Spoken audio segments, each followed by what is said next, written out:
Welcome to the Cinema Gold Show. I'm your host, Larry Elise. Today we're diving into the latest TV news and giving our review of the very first episode of Star Wars The Bad Batch.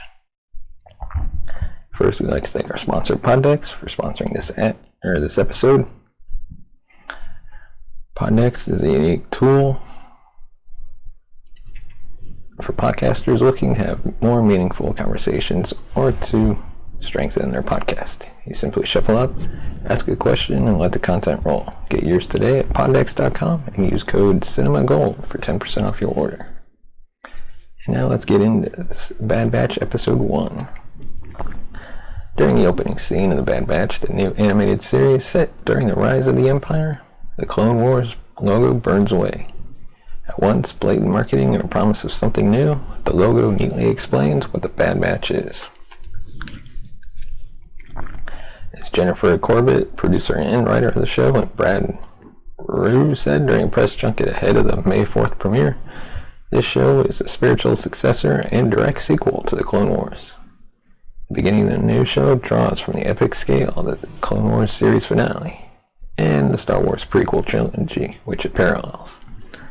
While the action and heart are all there on paper, stock characters and a too straightforward plot drags down the 70-minute premiere. 5 characters of the Bad Batch, led by elite clone hunter, never quite fit in. Like many other aspects of technology in Star Wars, cloning isn't an exact science. And Clone Force 99 are deviant or defective, depending on who's talking. But they're very good at their jobs of fighting on behalf of the Republic. But when the Republic transitions to the Empire, they're immediately asked to start doing messier jobs, such as hunting down human rebels, whereas they usually fight droids. As you'd expect, the clones swap sides and of course end up having to fight their way out of their home base.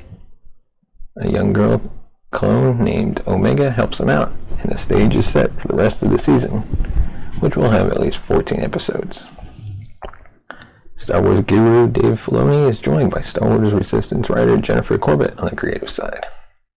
Her pedigree in delivering stories for the sequel-era animated show and her experience in the U.S. Navy make her an ideal guide for this war story. As military science fiction, The Bad Batch is serviceable with the creative action and silly one-liners typical of the Clone Wars. The franchise's approach to animation is always improving, which in this first long episode manifests mostly in impressive snow and a fun depth of field effect. The sharp corners of armor contrast nicely against soft blurred lights in the out-of-focus backgrounds. As far as plot goes, it's pretty simple, leaving me to want to dig into some of the more weighty sections, but not sure where they're actually statements. The Bad Batch sees the other clones turn on the Jedi during Order 66, but for the same reason, their defects make them stronger. The inhibitor chips that should brainwash them according to the Emperor's wishes don't work. They choose to let the Jedi in their vicinity live. Future Grand Moff Tarkin sees their rebelliousness as a good chance to prove the clone army is no longer effective. After all, conscripts would apparently be cheaper, but after the Batch uncovered Tarkin's true colors, they defect for good. It's cool to see this transition happening. What do clones become after the war? It's a question hardcore Star Wars fans might leap to answer, but we haven't seen it so directly on screen before. It'll be nice if the Bad Batch addresses some of the practical questions around that.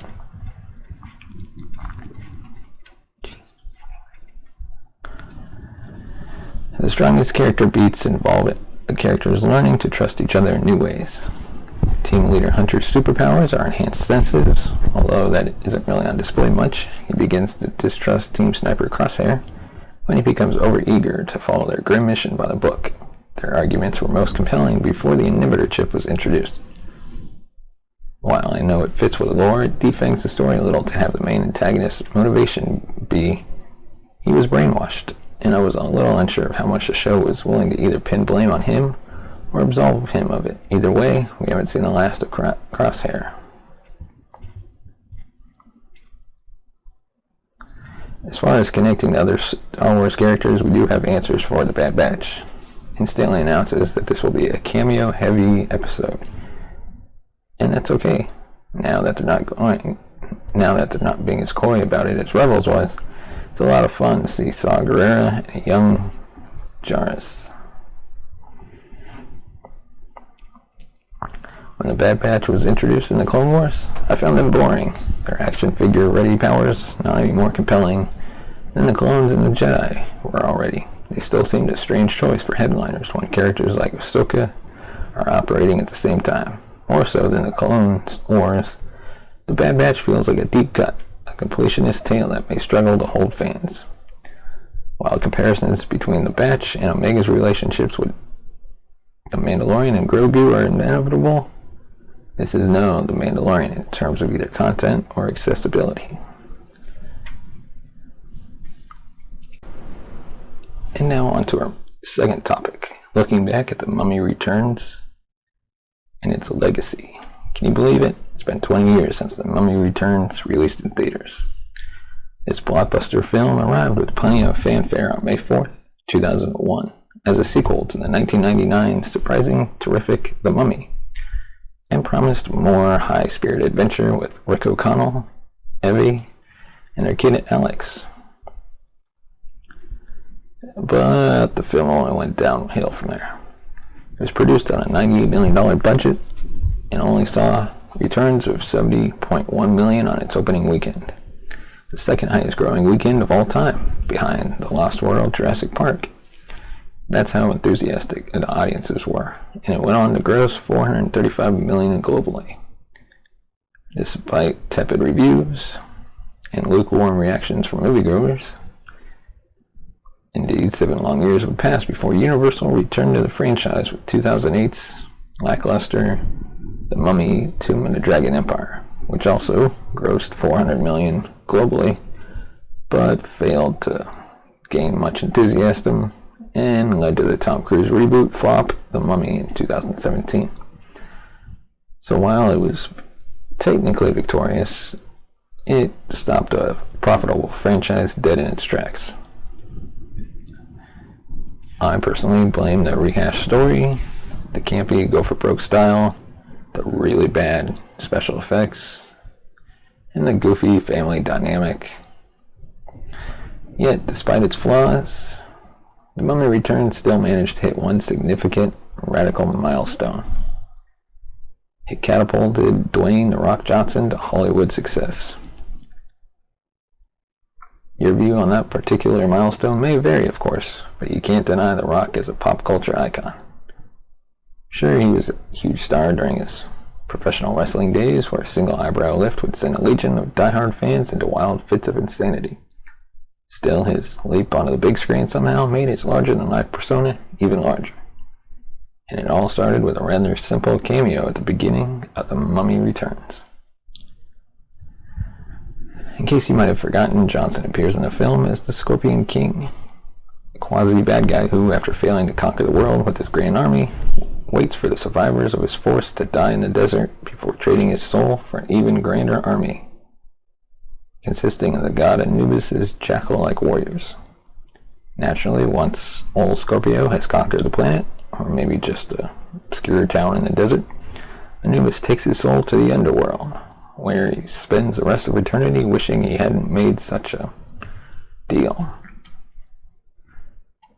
The Rock only had a handful of lines in these early scenes, in another language no less, but makes the most of his limited appearance and manages to show off a natural screen presence, even if it's diminished by his poorly rendered CGI counterpart, which you can see right there.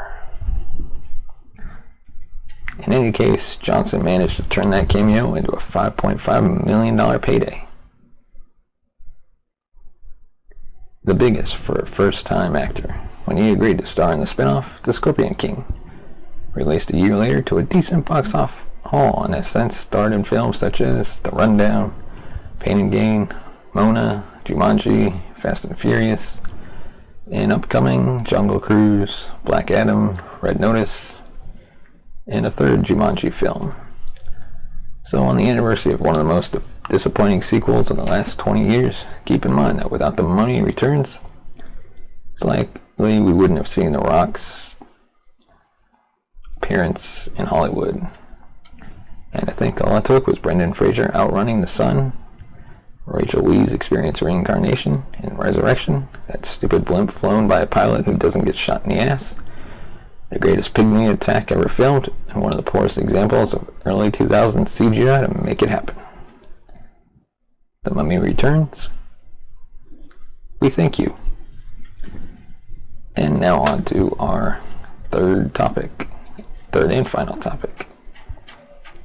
And that is the news that Paul Guilfoyle is returning as Jim Brass on the upcoming CSI Vegas. The upcoming CSI sequel show, CSI Vegas, is getting more of the old gang back together. Deadline recently revealed that original CSI cast member Paul Guilfoyle will be reprising the role of Detective Jim Brass for the new CBS series and is set to appear in 2 episodes. Additionally, Jamie McShane will be joining the series in a recurring capacity. Guilfoyle's confirmed return comes on the heels of the exciting news that a new spin-off series is officially happening, but not a limited series as had been originally rumored. It will serve as a sequel to the flagship CSI show, helmed by none other than William Peterson and Georgia Fox, who played fan favorites Gil Grissom and Sarah Siddall. In addition to Peterson, Fox and Guilfoyle, Wallace Langham also reprises his role of David Hodges from the original show. McShane will play new character Anson Wicks, a civil attorney and something of a scrapper who now has his own practice after years of hard work. The remaining ensemble for CSI Vegas will be filled out by previously announced cast members Paula Newsome, Matt Lauria, Mil Rodriguez, Mandy Dillon. CSI Vegas will open a new chapter in Las Vegas, the city that started the CSI franchise. Facing an existential threat that could bring down the crime lab, a new team of investigators must welcome back old friends and deploy new techniques to preserve and serve justice in Sin City. There's no confirmation of a premiere date, but keep checking back with Cinema Gold for more news as we have it. And that's all we have for today's episode. Thank you for watching. Let us know your thoughts by sending us a tweet at Cinema Gold Show. And be sure to like and subscribe to this channel. Hit the like button for this video. Leave us a comment in the comment section below. And we'll see you tomorrow.